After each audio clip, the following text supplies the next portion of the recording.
Звездец. Колко пъти минаваме.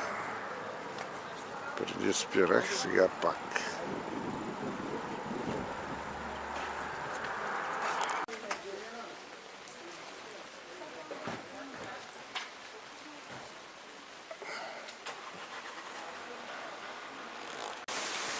На до Козак пак.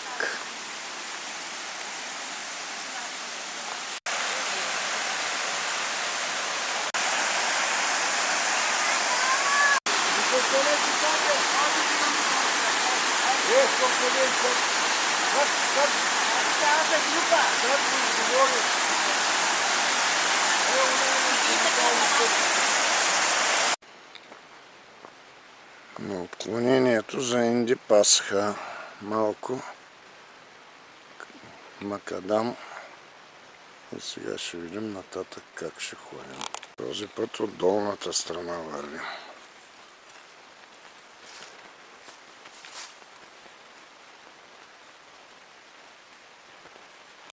Айде на Инди Пасхата.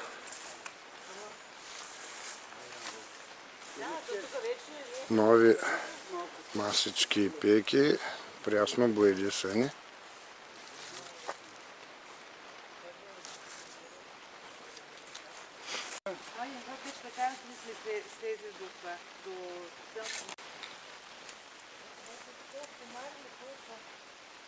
Да, тук ще има комари.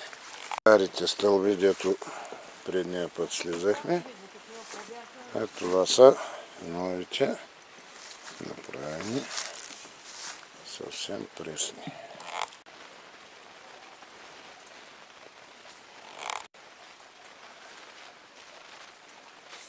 Дали нещо е по-различно тук от предния път. И тук вече на камъка. Предния път дали бяхме, дали не бяхме.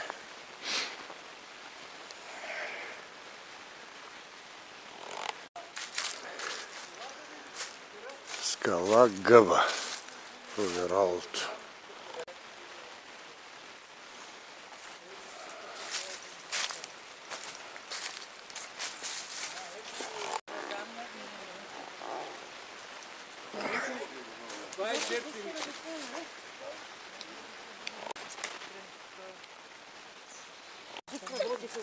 Ето Веничковата нива.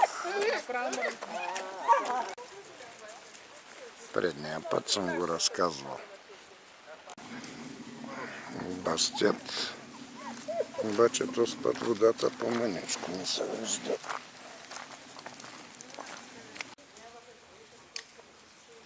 Не мога да кажа. Ще да кажа, че плитко има.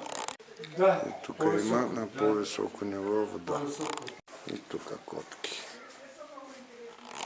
Жива котка не виждам. Не виждам, жива котка не. Ето ти навръх голямо градище. И кучето се е качило на върха. Минарето на джамията. Ето и виж, ето е минарето на джамията. Насреща, виж къде е на бяло. Царево, пристанището.